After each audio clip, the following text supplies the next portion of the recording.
जय हिंद बच्चों, ये वीडियो कक्षा 7 के लिए है। बेटा अभी हमने मंडे को चैप्टर पढ़ा था पार्ट 13 इस कविता जिसका नाम था कोशिश करने वालों की हार नहीं होती। उसमें आपको बताया था कि अगर आप मेहनत करते हैं, आप किसी भी काम को पूरा करने का प्रयास करते हैं तो वो कार्य में सफलता आपको ज़रूर मिलती है। अगर आप ये हताश होकर निराश होकर उस कार्य को शुरू भी कर देते हैं और फिर बीच में ही छोड़ देते हैं तो वो कार्य कभी पूरा नहीं होता।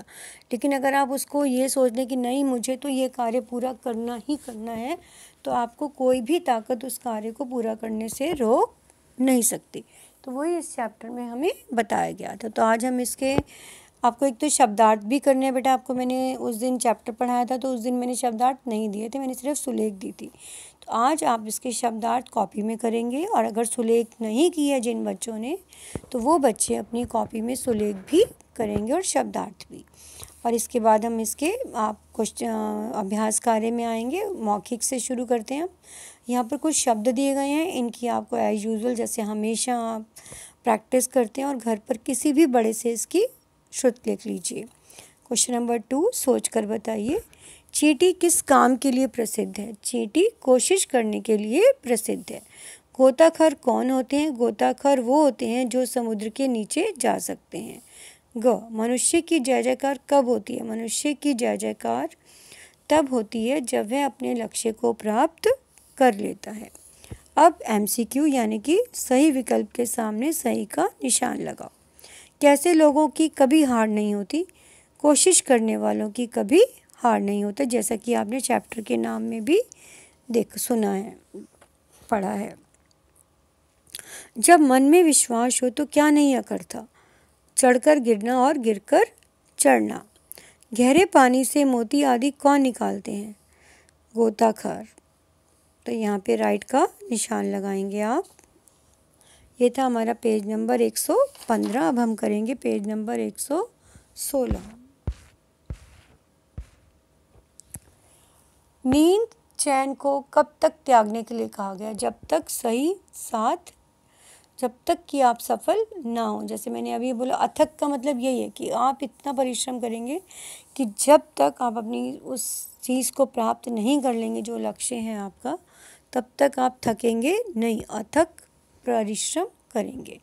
नीचे दिए गए काव्यांश के आधार पर आपको उत्तर देने हैं प्रश्नों के।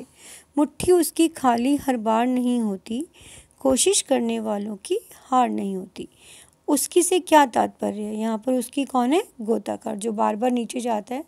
तो हर बार तो ये नहीं कि मुट्ठी खाली आ जाएगी, कभी कभी कुछ खनिज पदार्थ, कुछ मोती, कुछ हीरे, कुछ ज्वारत, तो हर बार हीरा भी नहीं आएगा, तो हर बार मोती भी नहीं आएंगे।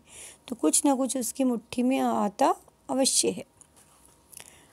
नेक्स्ट इज, किनकी हार कहीं नहीं होती? कोशिश करने वालों की हार नहीं होती।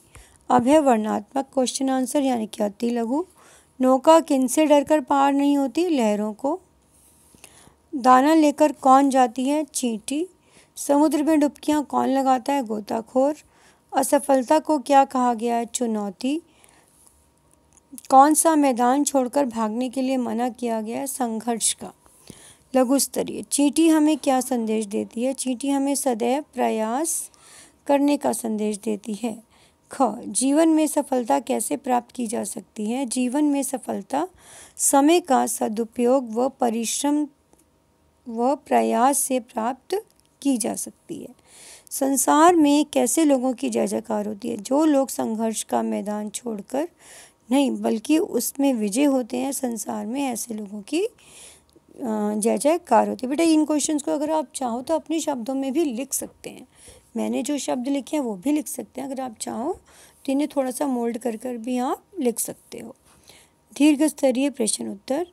नौका का उदाहरण देकर कवि आपको क्या समझाना चाहता है? नौका का उदाहरण देकर कवि हमें ये समझाना चाहता है कि जीवन सदैव एक सा नहीं होता। लहरें कभी ऊंचाई पे जाती हैं, कभी नीचाई पे, यानी कि कभी ऊपर कभी नीचे। तो ऐसे जीवन है, कभी जीवन में सुख है तो कभी दुख है। अभी जैसे कोरोना काल चल रहा है तो ये जीवन का हमारा अच्छा बढ़ाव तो नहीं है, लेकिन इसके बाद हम यही चाह रहे हैं कि जब सारा कोरोना ख़त्म हो जाएगा तो शायद सबकी लाइफ बहुत स्मूथ भी हो जाएगी, लेकिन तब तक तो हमें एहतियात और सावधानियाँ बरतनी ही पड़ेंगी। तो कभी उतार, कभी चढ़ाव, कभी लाभ, कभी हानि, धूप छाँव तो आते जाते रहते हैं। हमें इनसे घबराना नहीं चाहिए, बल्कि हम अपनी इनसे घबराना नहीं चाहिए बल्कि इसका सामना करना चाहिए और अपने जो भी काम है हम घर पर सेफ रहकर, हेल्दी रहकर उन कार्यों को पूरा करना चाहिए। Stay safe, stay healthy. असफल होने पर आत्ममूल्यांकन करना क्यों आवश्यक है? असफल होने पर, पेज नंबर था ये हमारा 117। असफल होने पर आत्ममूल्यांकन करना इसलिए आवश्यक है ताकि हम अपनी आंतरिक कमियों को, आत्ममूल्यांकन मतलब अपना निरीक्षण करना कि हमारे में गलती कहाँ है, हमसे क्यों ये काम सही नहीं हो रहा, तो अपनी कमियों को दूर कर सकें, वह लक्ष्य को प्राप्त कर सकें। तो अब भाषा से यानी कि व्याकरण का कार्य करेंगे हम इसी में।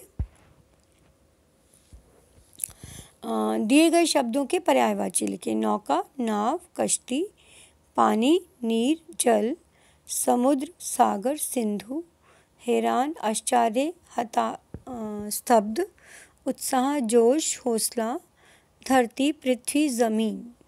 अब विलोम शब्द बताने हैं आपको। सफलता, असफलता, हार, जीत, मेहनत, आलस, स्वीकार, अस्वीकार, विश्वास, अविश्वास, साहस, निसाहस, सरल, कठिन, गहरा, उथला।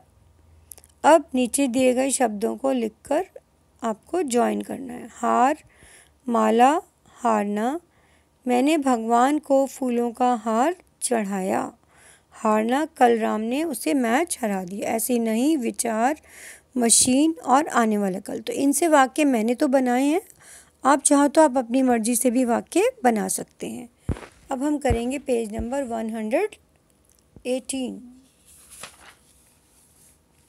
यहाँ पर आपको बेटा न जमा ओ जमा क जमा आ दिया हुआ है, तो आपको पता ही है ये वर्ण विच्छेद है, मैंने कर दिए हैं, इसे आप अपने आप भी करेंगे। नेक्स्ट इज बहुवचन बनाओ। नौका, नौकाओं, नौकाओं से। ऐसी डुबकी, डुबकियाँ, डुबकियों से। तो ऐसे ही बाकी करे हुए इन्हें भी आपने बुक में सुंदर राइटिंग में बिना गलतियाँ करे करना है। अब नेक्स्ट है आपको यहाँ पे जैसे सिंधु में बिंदु लगाई है हमने, तो वैसे तो अण की आवाज़ आ रही है, तो ये हमें यहाँ पर लिखना है। ठीक है। सिंधु, संघर्ष, चंदन, कंपन, घंटी, मंदिर, गंगा, संभव।